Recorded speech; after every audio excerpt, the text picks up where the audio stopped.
Hello and welcome to the Legendary Backlog. We're glad you're here. In our show, we cover what we've been playing over the last week and a game over 5 years old in our 5 Year Beyond segment. This is episode 11 and we'll be covering Super Puzzle Fighter 2 Turbo. I am Brian and you can find me at TryWinBrian on X. You can follow the show on Instagram and Facebook at the Legendary Backlog. And on X, you can find us at Legend Backlog. If you listen to the show and you like it, please follow us on Patreon at the Legendary Backlog. It's free and it'll give you access to all our sites. We're trying to build a community of people who love games. My partner is also Brian. Brian, would you like to introduce yourself? Hello, I'm Brian, and you can reach me at Nostalgic Pixel on X, Blue Sky, and Instagram. I also have a YouTube channel, Nostalgic Pixel, and on Twitch is Nostalgic Pixel TV, and my website, nostalgicpixel.com.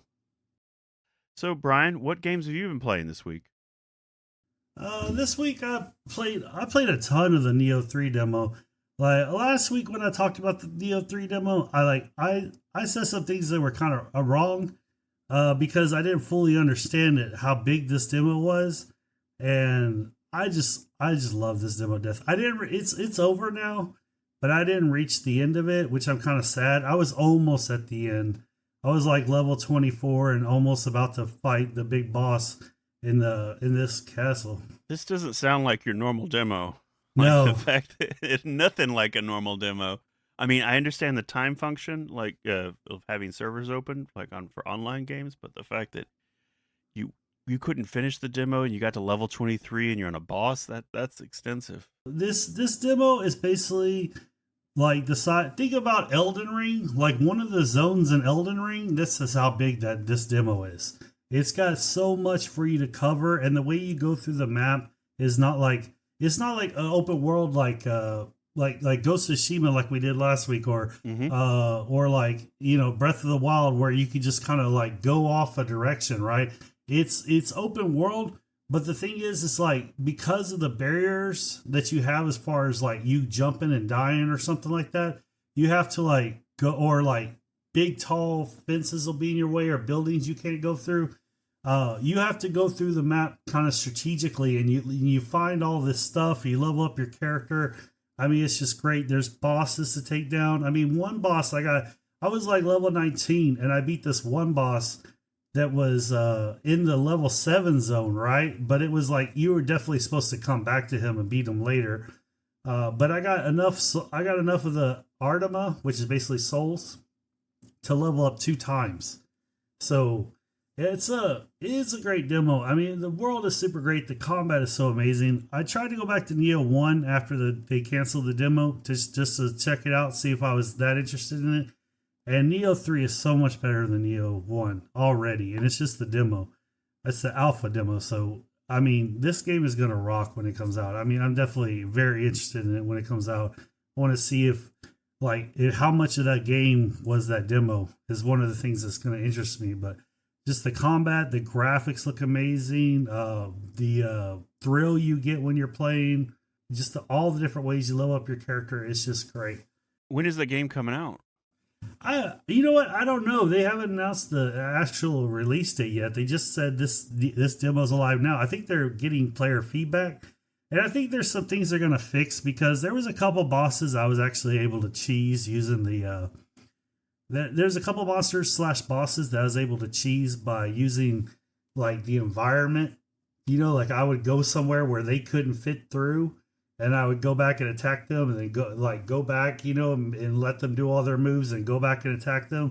So I think they're fixing things like that. They're kind of cheesy and everything, but the way the level progressed was just so amazing. You start off in like this town that's like all overrun from like basically evil creatures, right? Like you would say like Japanese demons or whatever, right? And it's also got some swords, people that are evil and everything. So it's a little mix of hodgepodge of every kind of enemy. You eventually work your way to where you go to like this dark portal place where like there's like lava that you're jumping on platforms to go over lava, and there's like broken down houses in there. And it's basically like, I think it's called Honto City, if I remember correctly. The way you make it through that is so painful because like basically you get this creature that you basically have to kill. And then once once you get to that creature, you basically have like no healing left to go on, but you unlock a shortcut to get past him, right? And then you do the same thing again. You fight this really hard monster, and then you get a shortcut so you can skip him. You know, it's basically like you're slowly unlocking all these shortcuts to where you eventually can run through the whole thing and go to the end. It was pretty neat. I really enjoyed it. Great way to the levels unlock. I just can't say enough about that demo, and I know it's just a demo, so I'm really impressed, and I'm waiting to see what Neo 3 does. I even think you would like it, Brian, to give it a shot. Oh, sure. It seems like it'd be a fun game. It's just I don't know. You die a lot, but it's hard for me to get into long time games. Like I like shorter games that are in the hours or in the teens. That's what makes this a good combo. Yeah, so one of the things I wanted to say from last week, though, is that the ninja style that they've added to the game that makes you like kind of quick and strike fast, I was talking about how that didn't do any damage. Well, I didn't know this last week, but you can actually gear out the ninja style as well. So you have like 2 sets of gear you're swapping between when you swap. You just press R2 and you change from a samurai to a ninja. I'm not sure how the magic works or whatever, but yeah, you do that, and it's like no penalty, and then you start dealing a whole bunch of damage fast. And part of the game is learning, okay, I take out these enemies with this style. I take out these enemies with this style, right? So like a standard enemy I'll take out with like samurai, right? Which is like slow, deliberate strikes, kind of like an Elden Ring or Dark Souls game. And then like there's these flying creatures, right? That are like, totally pains if you're samurai mode, but if you're ninja mode, you can like jump up and like actually attack them in the air and everything. So it's got so much depth for that game. I'm just super excited for it. Is it coming out this year? Let me see when it's coming out. Early 2026. So Neo 3 will be out early 2026. I wonder if that was originally set up because they didn't want to come out around GTA, and now they're like, we better come out before GTA. Maybe. I don't think it's because of GTA. I don't think that has anything to do with it here after playing the demo. My theory is that you have to understand that area that they released was so detailed that if every area is as detailed as that, then it's going to take a lot of work to complete the game, you know? So I think they were just testing to see how much people like it, and number one, and how much people play it, number two, and basically all the bugs, number three, you know, and cheese stuff. Yeah, these days they can do a demo and learn so much about people's playing habits and everything. It's not just like playing a demo. They're getting tons of research information, you know, on their game on how people, you know, explore it. And you know, the thing about the demo is that there's 2 types of, like, there's these red light things that like shoot out from the ground that are like an enemy that died, like a human player that died there, right? They'll show up as like these red spots. You can actually resurrect them and challenge them at a chance to get some of their gear. So like if you pass one, it's like maybe a couple levels lower than you, but they have a really nice sword you can use. You might take them on, right? Most of the time you just skip past them. But they have blue ones now in Neo 3, which are human players that died or are not died. I'm sorry. They're human players that are asking for help. So what happens is whenever you resurrect them or have them enter your world, your character enters their world and you like fight together. So that's pretty neat. You can do that for some bosses and things like that, or really hard parts. But you can only do it a limited amount of time, not like you could do it infinite, because you have to earn these, like, it takes like 3 of these, one charm, I can't remember what it's called, but you have to like earn them, and they're not like infinite, right? So you have to be strategic on how often you use it and how much. But because of those features and seeing the blue and red everywhere, people were playing the hell out of this demo. What else you been playing? So moving on, I played Mario 64 this week. I went back and played that actually on the 3D All-Stars on the Switch. Mm-hmm. Man, I used to love that game so much, and I still do. Yeah, it's really showing its age. I'd really like to see a remake or something, you know.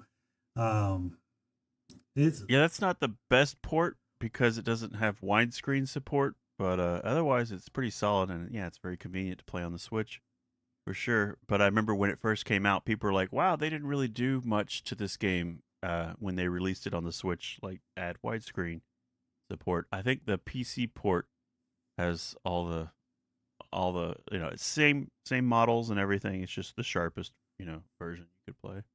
Someone decompiled it. So Mario 64 it's a great game. I love it. It's one of my all-time favorite games, but it really showed how far we've come in video games. Does that make sense? Oh, sure. It's the first 3D platformer. True 3D platformer. Like there were other 3D platformers, but after this one came out, everyone was like, that's how you do it. So then we got to figure this, that's how it's done. And then also it's interesting like that. And I mean, it's the first 3D, like real 3D console for the system. But like the next generation was the GameCube with Sunshine. And that game looks incredible and it is fun, but it's like people seem to forget like that Sunshine is the sequel to Mario 64 and like look how far they went in just one generation. That's a huge leap.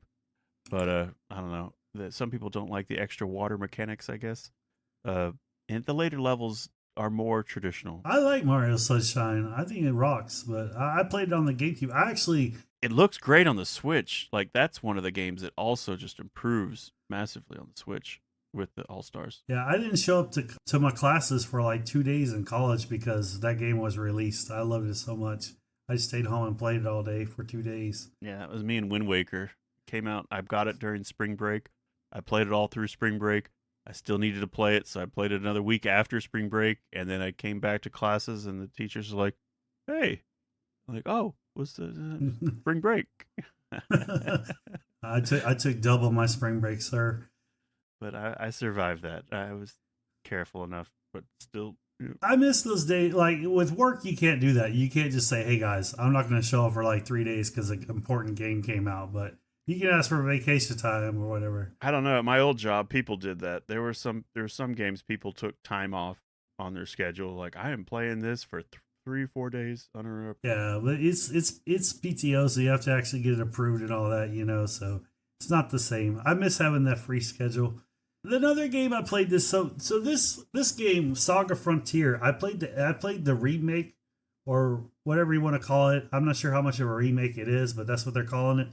So this game has been like 25 years in the making, like for me to play. It was a PS1 RPG, and for some reason it's like the one SquareSoft game I never bought on the PS1. Right? I bought part 2, Saga Frontier 2, and that was completely different. But this Saga Frontier, man, it blew me out of the water, dude. On just the story, like if you actually like stories. Like you get the choice of like 6 protagonists, right? That you get to choose, and the story is like different for each one of them. And the one I chose was a supermodel, like in modern day, like almost like today's world, a supermodel that her boyfriend had got killed, and she got framed for it. So like the start of it was me breaking out of prison, to like just like to get out and like actually go into the world and start the story. So it was pretty interesting. I don't think I was going to play it too much more, but I will say it was pretty interesting. Just going back and seeing what that game was. It's completely different than what I thought it was, or Saga Frontier 2 was. So I thought that was a little interesting. I played Dying Light 2. I played Dying Light 1 and I beat it, and I really enjoyed it. It wasn't like a game of games, I would give it like an 8.35 or something like that, It was a good game, and I really enjoyed the mechanics and the jumping from building to building, because what you do in that game is like you fight zombies at night, and during the day you just kind of run and jump over buildings and, different things and pull yourself up ladders and stuff like that to stay away from the zombie hordes, right? Dying Light 2, I don't know, man. It's like Dying Light 3 looked like Dying Light 1, looked like a PS3 game, right? Which I had no problem with the time it came out, but Dying Light 2 still looks like a PS3 game. The worst thing is the way they start off the story, right? In Dying Light 1, you basically work your way all the way through the story to try and get a cure for this virus that turns people into zombies, right? Well, they start off the Dying Light 2 with, well, even though we cured it, they kept developing in a lab and a strain got out, and now the whole world fell apart again. I was like, oh my God, that's the cheesiest story you could come up with. If you're gonna take a story and run with it, you better run with it. But like that was just the cheesiest reset. And then the game is basically like the same as the first one. So I don't see myself getting too much into that one.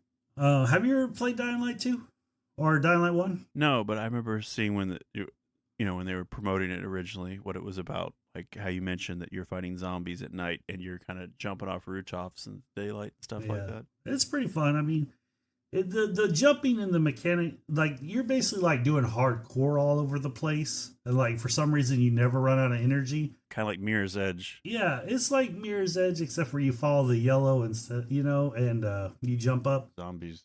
Yeah, it's a lot like Mirror's Edge actually, because it's first person too. So Also, isn't there another zombie game that came out around series that came out around the same time, like called like something Island, like Dead Island. Dead Island? That's it. Yeah. Yeah, Dead Island 2 came out. I haven't played that though, but But I remember those two franchises or series came out around the same generation or whatever, and for me, I always got them mixed up. They were very yeah, similar, and they, well, yeah, they felt similar in that you're on an island, walking around first person fighting zombies, trying to survive. there's so many zombie games they all start to blend together. Mm-hmm. Yeah, then like pretty much the last game I checked out this week was Lego Star Wars: The Skywalker Saga. I have it on the Switch and the PlayStation 5, so I figured I'd start playing on the Switch since I was enjoying other games on the PlayStation 5. It's pretty fun, man. Like I'm not too much in those Lego games, but walking around with this lightsaber, just knocking the hell out of bricks all the time, collecting stuff, it's pretty fun. I can see why it's addicting. What's cool about the Lego games is that like they're self aware, like they know their fans pretty well, so they know what Star Wars fans really think about the saga versus like what Disney would want to say, right? So like there's some really good jabs at the story and some of the characters, so it's pretty good. Brian, what have you been playing this week? Yeah, Brian. See, so well, in playing around for the game this week, I ended up booting up some different systems, and so I hooked up my Xbox 360 today or the other day. Yeah, I ended up playing Rock Band 2. I pulled the guitars out of the closet and put the batteries in, got them all synced up, and realized that yeah, I am horrible these days at Rock Band, and my hands get cramped up pretty quick after a few songs. But I think if I spent a little bit more time, um, I it was starting to come back to me. It by the time I was ready to take a break, but I was playing at a lower speed and everything. So, and I was never like super good at it, but I was good enough to play on medium or higher on some songs, Mm-hmm. and it was fun. I couldn't find the microphone because I was thinking, oh wow, maybe have people over, have a Rock Band night or whatever, but that didn't happen. Those used to be so fun. There was like 2 years where everybody got together to play Rock Band, and like even Mary would play Rock Band, and Oh yeah, I'd go over, bring like all my guitars and the drum set and the game and whatever, and I have a lot of DLC purchased on Rock Band because what happens in those parties, we all get drunk and like, oh hey, look at this song, let's buy that song, buy this song, and the next thing you know, I bought a couple albums in just a night or whatever. But it was a lot of fun. I was playing Nirvana, which I was enjoying. It's felt a little demoralizing when I'm playing on a slower speed, but I started getting the rhythm and my fingers started to like find their placing, on the after a little while, like my hand cramp stuff. So just like, you know, not used to holding a guitar. So that was happened. But anyway, it was fun booting up 360 because I started playing around with other games.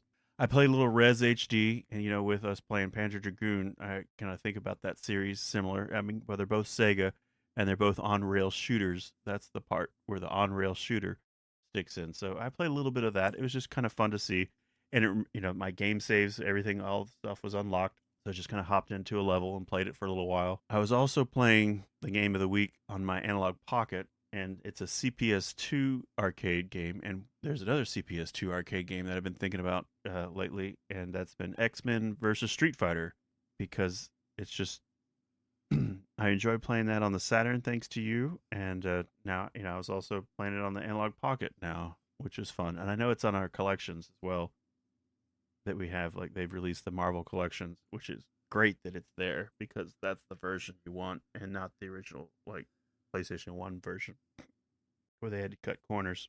X-Men vs. Street Fighter is such a good rendition of the series because Mm-hmm. it really forces you to pick different characters than you normally would if it's like all a Marvel versus Street Fighter, you know? And I really like Gambit and Rogue in that game. And the Hulk is in it. Everything. Yeah. There's some. Oh yeah. I think the Juggernaut is in it, and he's not necessarily in all of them. The one thing I was disappointed in playing the arcade version, just kind of reminded me because someone was asking a question I saw online the other day, is like in regards to like shit, talking about like the Namco collection that was on the PlayStation. One CD case had an N, the other one had an A, and if you bought it all, it spelled Namco, and it was a bunch of their classics. And their question was like, is there a certain thought on like which way to go? Like if I want to play these classic arcade games, do I play the PlayStation 1 version of these classic arcade games, or do I just play the classic arcade version on the, through like the emulator or whatever, and not like a port? Or are some of these ports offering like extra sound, like a remix soundtrack or higher fidelity graphics or some sort of beefed up feature for that console? And I pointed out there are some Saturn games that had like perfect arcade ports, and not only that, they also had like a Saturn arranged version or whatever, either with the music or just the levels. And in like X-Men versus Street Fighter, since it was only released in Japan, I can't really, it's not what I say, in Japan, they got that extra comedian character that they added. And I didn't see him in the arcade version. So even though I was playing like a perfect arcade version, it still didn't have a little bit of the content. But from what I remember, that guy is not like my go-to character anyway. So I didn't miss him. But it was fun playing it. And like you and I have said, this is such a great entry in the series. It's so much fun revisiting it just because I don't know, it's a lot of fun, that one. And then I thought the little guy was in Marvel vs. Street Fighter, not X-Men vs. Street Fighter. say again. I thought the comedian guy was in Marvel vs. Street Fighter, not X-Men vs. Street Fighter. He's an X-Men versus Street Fighter. I'm pretty sure. I did not know that. Fairly certain that that's where he is. And I remember we even made a video on it on my YouTube channel, and I think that's it.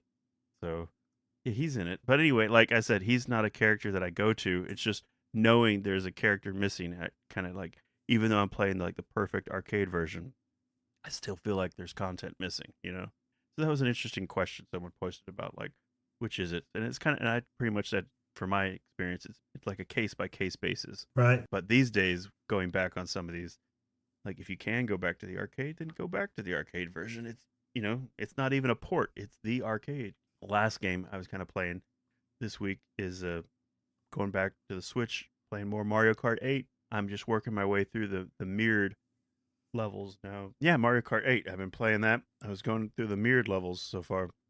It's been enjoyable. But I only played it for a little while. I didn't have the DLC for all the other levels, but I was just interested to see it because now that I finally bought an SD card, I was able to move all the games off of the internal memory to make room to update Mario Kart and other games. I just mentally checked out that I don't have any space. I don't think about going and buying a bunch of games there, which that works out for me because I already get enough. But yeah, besides the game of the week, that's kind of what I've been playing. That's pretty cool, man. I like it. I like Mario Kart 8 a lot. It's one of the best games ever. Mario Kart World's out right now. It's kind of getting mixed reviews from what I've seen. Some people love it. Some people think it's just kind of empty, not too much to do in the open world. But I think they're going to add more to it, so I think it's going to go off the hook. But yeah, Mario Kart 8 is like, there's so much to do in that game. You almost don't need another Mario Kart. But well, that's kind of what it is. Anytime I watch enough Switch 2 footage about Mario Kart World, I'm like, get the urge to boot up Mario Kart 8. Right.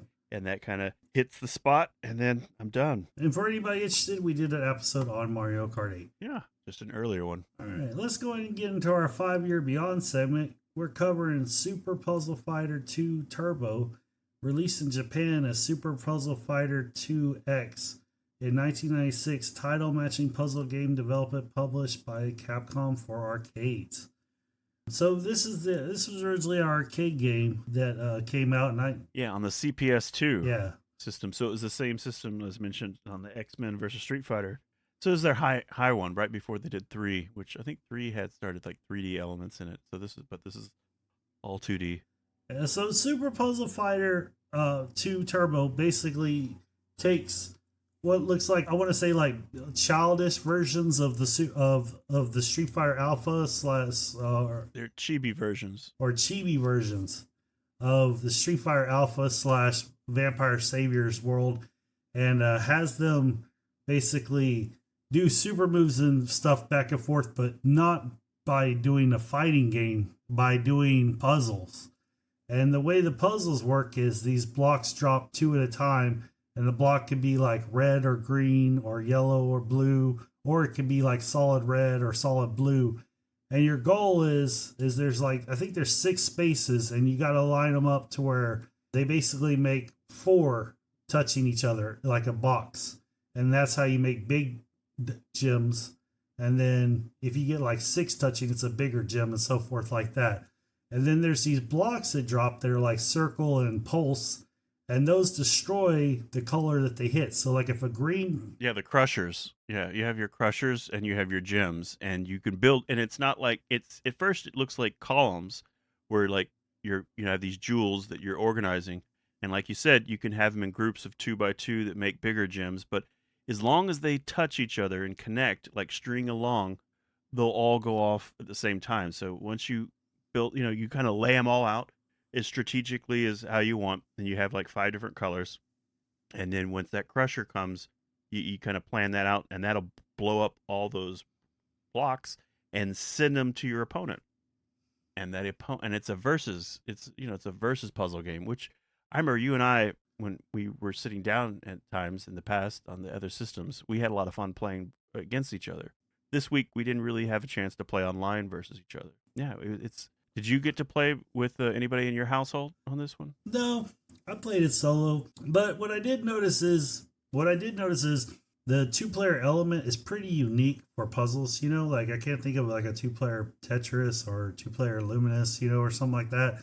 I thought that was pretty neat, the versus aspect of it.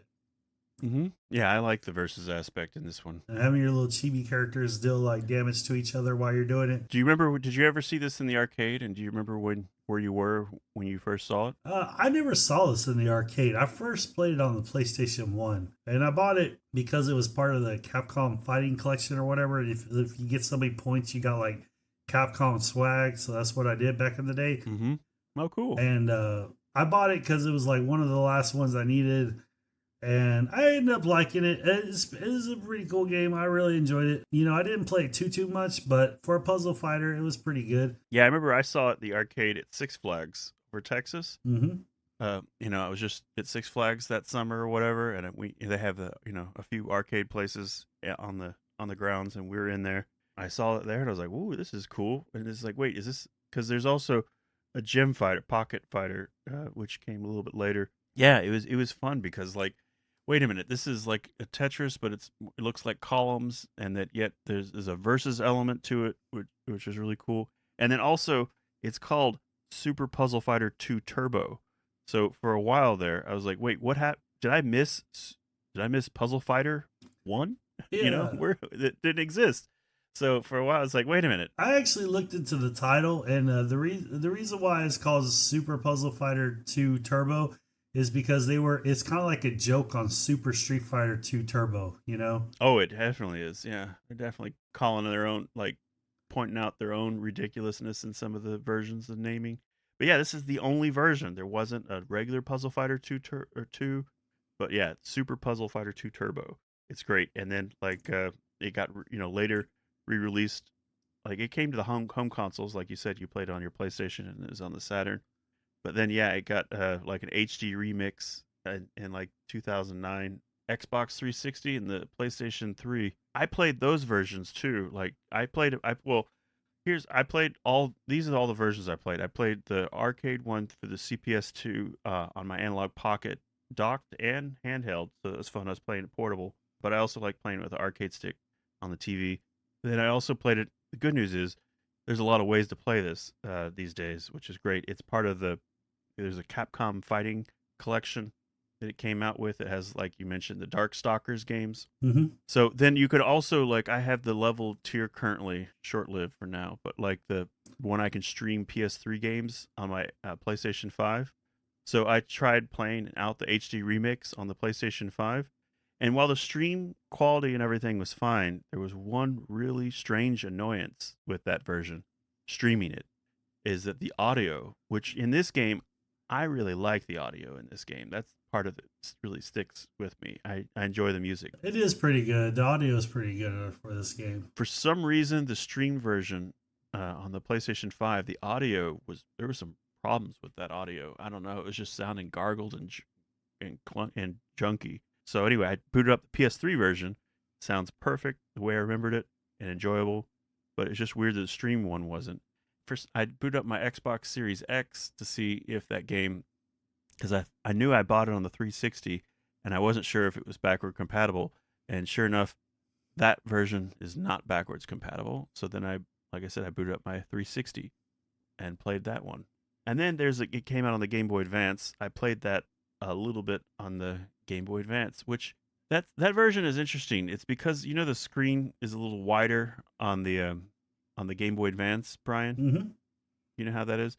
So the way they resolved this is they just cut the top part of the screen off. When you play it now on the Game Boy Advance, while it fills up the whole screen for the Game Boy Advance, it kind of cuts off the top bits of the screen to fit the That's how they fixed it. They're like, oh, okay, instead of just making it a little bit wider on the left and the right, let's just cut a little bit off the top, which I guess they didn't mind. It kind of looks more like an arcade kind of overscan type of deal, I guess. But anyway, so those are the versions I played. It's just interesting that the audio was bad on the stream. I played the Capcom Fighting Collection. That's how I played it. Yeah, I played that version too. I thought about playing it on the PS3, but I was like, I just don't feel like booting up the PS3, to be honest. Well, yeah, that's where that little adapter I have, that Mayflash thing, comes in handy, because like I was just able to plug that into all the systems and just keep using like the PlayStation 5 controller with all the stuff. Okay, so one thing, when it comes to playing like old games on new systems and like collections, I really like to be able to turn off the side panels. So I understand, like, some games are interesting when they're like do side panels and they put like statistics, like data, like if it's like spaceship shoot 'em ups that I play, a lot of times they'll have like combo meters or like all kinds of numbers and high scores and everything that they fill in on the sides that weren't originally there. So it's just added information. But I definitely like when you can take those wallpaper side panels and just say go black and just don't exist, because that's the way I like it. And I was really happy to see that the arcade collection, or the fighting collection that we have that has this, had that option to where you could turn the side panels off. Because like one game that really sticks out for me is the Castlevania Symphony of the Night version for the Xbox 360. While it's a really great version because it has all the original voice acting from the PlayStation version, it has these side panels that you cannot get rid of, and they're really annoying, and they animate, and it's just so nice to have those options when you're playing these 4x3 classic games, that you can either customize or just get rid of the side panels. I agree, it is nice to have the option, but to be honest, I really enjoyed the side panel for Super Puzzle Fighter 2 Turbo H. Well, I'm just saying, if there's some games where the side panels are annoying and there's just no choice to change it or not have it, and I like the choice. Yeah, I understand. I said I agree with the choice. I just really like the side panels. This is a good version to get, definitely, if anyone didn't have it. So many other good fighting games in that collection. I think people should get it for Vampire Saviors. It's pretty good. And if you like Pocket Fighter, that, like we mentioned, that later came out with where they use these chibi characters in Pocket Fighter, and that's there, or Gem Fighter in some places it's called. I did play Pocket Fighter this week, a little bit after playing Turbo or Puzzle Fighter. The reason why is because I just wanted to check it out again, but I actually ended up playing it quite a little bit. Not too much, but maybe like an hour or two. I was like figuring it out again, and it's fun to build up your gems and do super moves and stuff like that. Yeah, so each character has different like drop patterns of what color gems and what pattern that they drop. With the different drop patterns, if one way to play it is, if you're very familiar with all the different characters and each character having different drop patterns, if you recognize that early on, you can play to that advantage, knowing that that's the order of colors of things that are going to drop, so that you don't, like when they drop a bunch of blocks that are garbage and temporarily, because each time they drop a block, it's like 4 turns before it becomes a normal block, but in the meantime it's just garbage in the screen that's in the way. and you're waiting for that to change over, so that maybe the crushers that are sitting around it are, just waiting for that to happen. Yeah, if everyone has like all the different characters, the difference is they have different drop patterns. And so when you're playing it, every time you get a new competitor, you just, if you're aware of their patterns, you can kind of work your way through not getting like totally blown out by preparing for that. Yeah, that's actually a really important part of the game. I found out when coming back to it is because I had some times where I was like, okay, I'm gonna build up red blocks, and then I was like, because I get like two of them right away at the start, and then no red block would come forever, and I was like, oh, okay, it's the pattern they drop, right? So yeah, that's real important. The pattern is different based on the pattern means the gems that they drop. Like they'll drop like, yellow, red, yellow, red, yellow, red, like that. Yeah, red, green, red, green, red, green, red, yellow, blue, yellow, blue, yellow, blue. Yeah. Two reds. Yeah, and a crusher. Each crusher is like, even though you have a crusher, it's not a crusher for any color. They're color coded crushers. And then you have that diamond, and that diamond sometimes shows up at the worst time. But the diamond will remove any block of the color that it lands on, and not like in a combo where you're sending it over to the other guy. It just kind of clears the board of that color. And sometimes that's good because you have way too much stuff on the screen, and then sometimes that's bad because that could have been a huge combo if it was a crusher. So sometimes I just ditch them. It still counts as if you have a big combo like red, let's say, or yellow built up. Let's say you have a huge yellow block and you hit it with a diamond, it still counts as a crusher. Yeah. Seemed like it didn't send a bunch of junk over, but maybe it's delayed. I'm usually just focused on my side. It delays because, like, when you do that, like your character will start to smile, and then all of a sudden they'll do like a super move against them. Yeah, I never really focus on the animations of the two characters, just looking at the game boards. So it was interesting too. The way I go approach this game is like, I think about the fact that like each color needs to be able to like touch. So like I'll have a row of one color, a row of another color, and I know there's like 5 colors. So and sometimes there'll be a color that repeats, but generally I'll build vertically up or whatever. And then if I have room, I'll make a 4x4, like, or 4x6 or whatever block of gems sometimes. But I just want to make sure, even I just want to like group all my colors to at least to where they're snaking across the room together to where they all touch. So when I do hit a crusher, it doesn't drop like 3 of them and then the other 5 or 6 of the others over here are separated. So I just try to like build them up vertically and kind of separate the colors. And like how we're talking about, you get the 2 gems. Sometimes there's like a red and green, and then there's another red and green, and there's another red and green, and now I'm building up really tall. But and then I'm just worried about like, I want to make sure that they can snake around and connect to each other. So I'm always building and thinking that way, because when a bunch of junk drops, I want to be able to survive it, and that usually works. And I think it's also important that we point out that, like, if you're, let's say your green is taller than your yellow, and you get a green and yellow block, if you put the green on the green, the yellow will keep sinking down to the yellow. They don't stay together. Or vice versa, the green will drop. Yeah, they don't stick together. Like they're not. It's not like Dr. Mario where the pills are holding their shape. The two blocks will separate if they're not on the same. Yeah, what I usually did, my strategy was I would pick like 1 or 2 colors to really try and max out, and then the rest I just try and build vertically. I would try. I played Ken a lot, so I would always try and do like yellow or green or maybe red.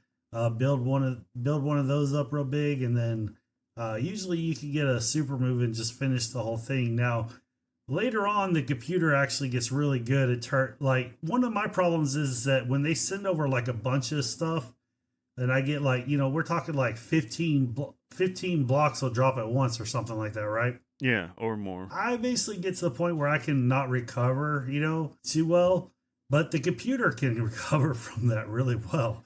So yeah, that's the thing, because it's a versus. There's a whole different element. Like if you start, like, not every time you get like a crusher that you want to use it, you kind of want to keep building up that color or whatever. So sometimes if you think about it, you can place it in a place that like you're gonna build it up and then kind of want to snake it out to like touch that crusher, to like kind of like you're putting a fuse on a bomb, kind of like you want to drop that in and like make it all connect to this big thing you're been building. I try, like, it's fine for me to make some big gems, but really I just focus on making sure all the colors are touching the same colors are kind of snaking around on the screen to touch each other and all that. And sometimes there'll be a room. I realize there's only so many, so many spaces across to build up, so that like only like one color is going to get like the double block treatment, but mostly I just focus on them like snaking, connecting to each other.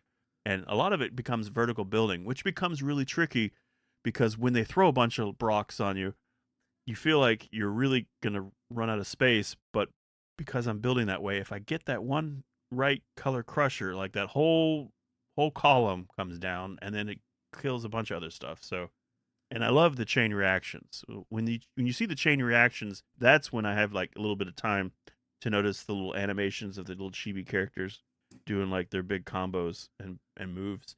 Yeah. And then What I was going to say is, one of the things that gives me a lot of anxiety when playing this game is like you could be going up, like having all your stuff go vertical and real nice and neat, and then all of a sudden they drop like a bunch of random stuff on top of that, right? And it's like sometimes you have like this huge gem and you can't even get to it again. yeah, that's why I don't build big gyms, because I'm preparing for that. Yeah. If you have everything going vertical and all of a sudden it's like they send you like a blue and a red, and like your red is over on the right and your blue is over on the left, it's like you're like, it's so you definitely get some bad blocks that come your way and you got to manage those. It kind of creates a creative tricky situation to get out of. I think that's the whole point of a puzzle, of this puzzler. So I do like it, but it does give me anxiety. Yeah, though it's interesting. Like, so like for me, I have no problem like putting blocks in places by myself. But when the junk from the other guy drops, and then that's where it becomes kind of more interesting for me, because then now I'm trying to clean up the space that I've been, feng shuiing, like organizing. This is this, this is this. Everything's really organized, and then all this stuff comes in.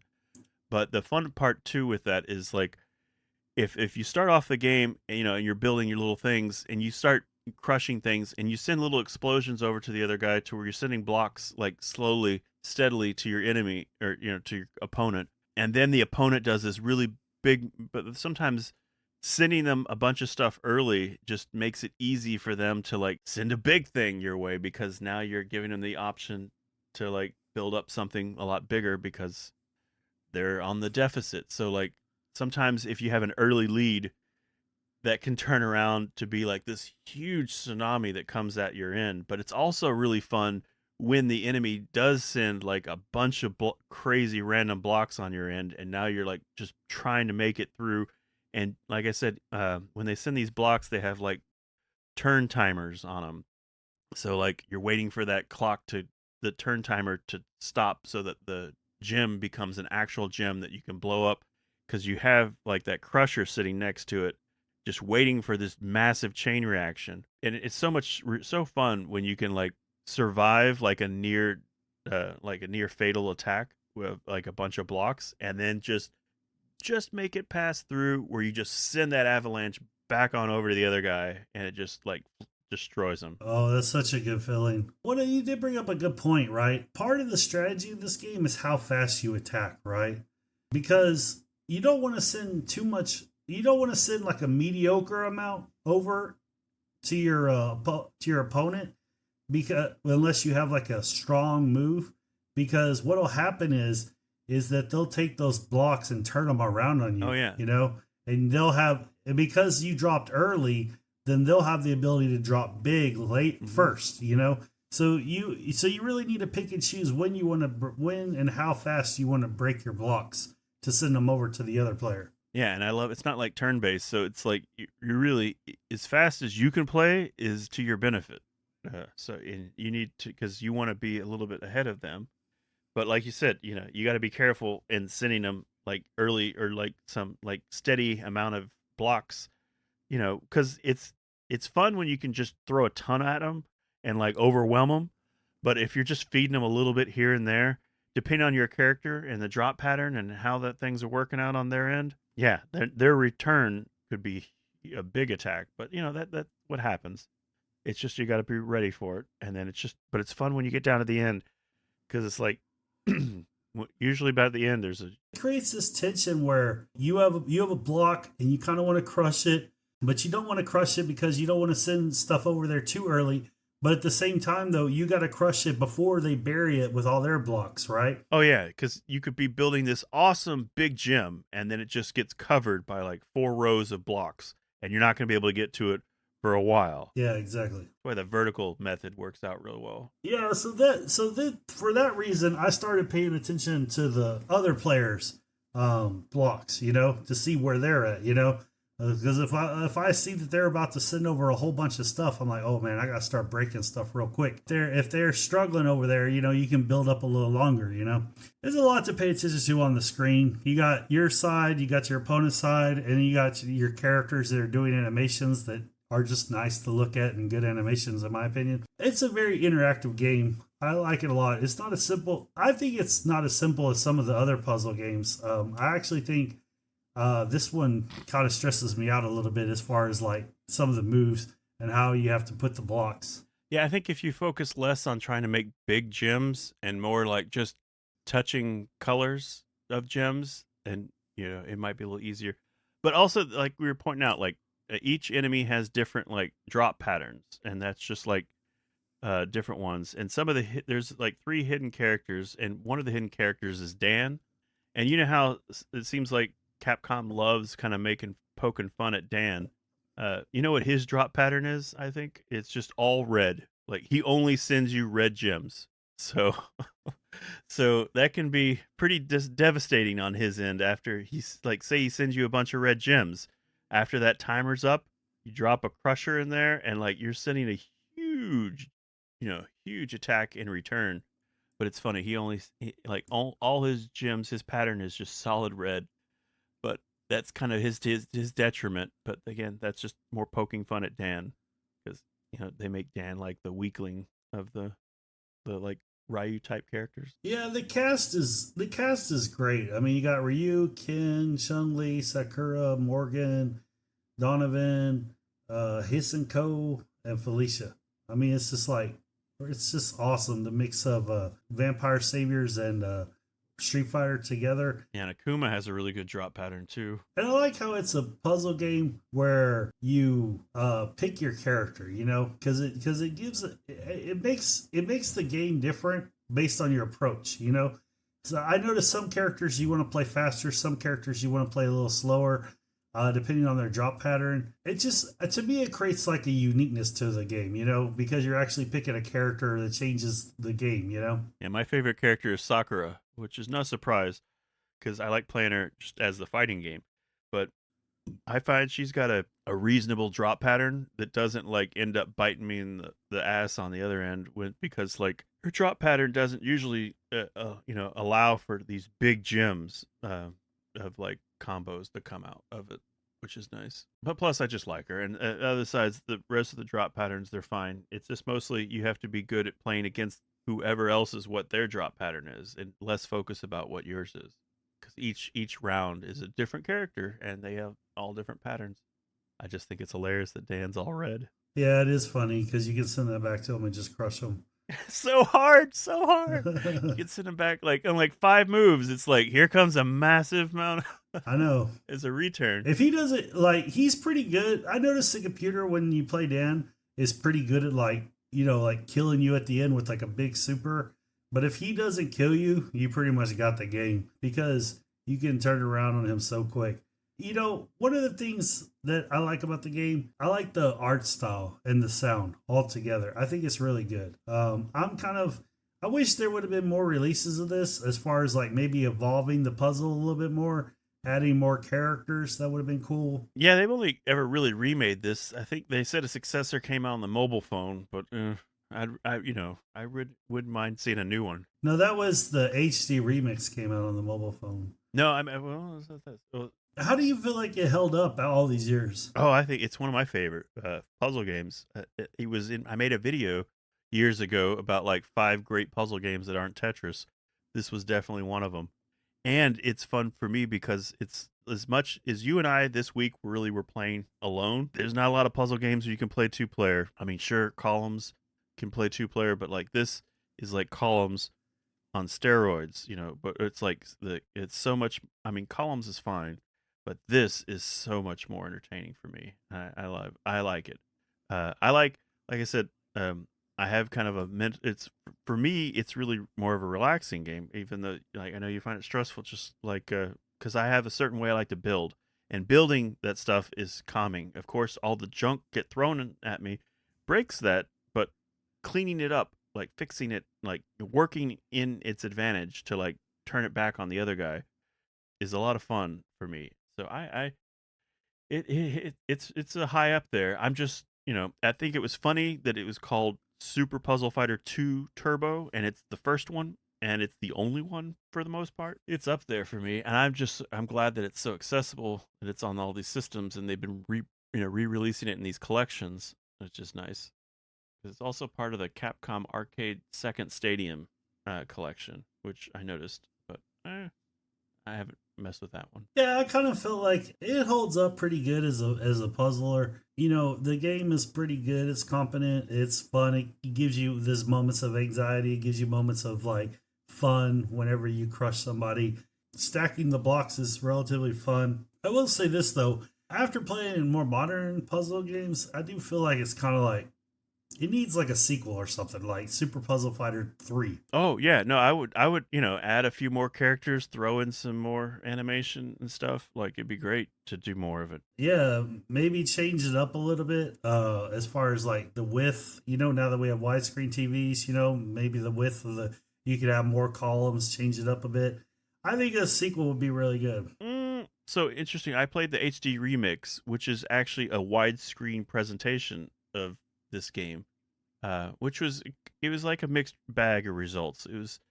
This was kind of the remix, hot off the heels of the Street Fighter 2 HD remix that came out. So most of the sprites and all the graphics were redrawn, and the gems looked, full HD, and explosions looked really nice. When it came to like the actual gameplay part, where you're playing the little chibi characters, they didn't touch those. They didn't reanimate the sprites. So when you're playing, like it's showing you the old sprites, and they decided to add a little blur to them because so that you would notice such strong pixels. So it's kind of a mixed bag. You have these super high resolution HD gems and these blurry animated chibi characters, and then in between that, the scenes in between the game, like all the character select screens and all the other images are all redrawn, similar style to that HD remix for Street Fighter 2.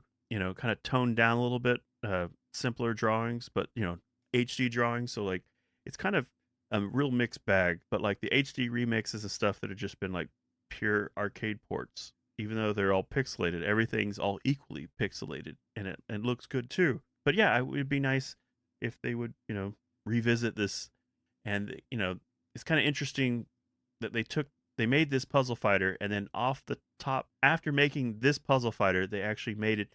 They're like, let's take these chibi characters and these gems and make a versus fighting games with gems and these little chibi characters and Pocket Fighter, and they did, and Gem Fighter. Yeah, I actually like Pocket Fighter and Gem Fighter. I would like to see a sequel to that too. That would be a dream, but it would be cool. They could even do like versus. Yeah, it'd be really cool. So, what are your final thoughts on Puzzle Fighter? It remains today one of my favorite puzzle games, and also it's one of the few 2-player puzzle games that I like. And also, I'm a big Street Fighter fan. I'm a big Capcom fan. The theming is great. Again, I agree. I'd love more, but I really like that these days when it comes to playing this game, I have choices and I have accessibility to them, and I think that's great. And with these newer systems, one thing that I would like to do again would be to play online, but I don't really care for playing online with strangers. But yeah, maybe sometime in the future we can play again. Yeah, that would be great. My final thoughts is that the game holds up really well. The puzzle system is really competent. The chibi characters still look good to me. That's everybody's taste to their own. What I will say though is that when you think about the puzzle games, you got like Luminous and Tetris at the top, things like that. Baku, Money Isle Exchanger. If you get like 5 or 6 down, this game really starts to shine. And I think what makes this game shine is the versus part of it. How you're actually playing like another character and you can play other people. I think that that's really unique to a puzzle game, at least in my opinion. I don't see too many of them, especially with a character select screen. So I think that that's what makes this game kind of stand out on its own and hold up this long. Yeah, it kind of kicked off the whole puzzle versus genre, because it seems like the versus part makes it like such an active game instead of like Tetris where you're just really playing against yourself, building and not worried about like you can go as fast or as slow as you want in like other puzzle games, but when you're playing either against an AI or another player, like time is, valuable. You need to be quick. Yeah, you got to be on your feet. You got to be ducking and moving, placing your gems. What are you going to be doing this week, Brian? Yeah, hey Brian, thanks for asking. Yeah, this week, I've been coming up with some other ideas I want to write on my website about some movies and some games. And now that I kind of hooked up the Xbox 360, I'm probably going to play around with a few of those games that didn't make the compatibility list for the Series X. I'm going to probably check out, play around with those, and then also check out my posts on the website. But yeah, that's what I'm up to this week. How about yourself? Well, I got a short week at work because I worked the holiday that just passed. So I'm getting 2 days off, so I'm making a 4-day weekend out of that. So I got a short week at work, so I'm really excited about that. I'm gonna try and get some time to play some games. I'm still looking for a game to really sink in and go all the way with.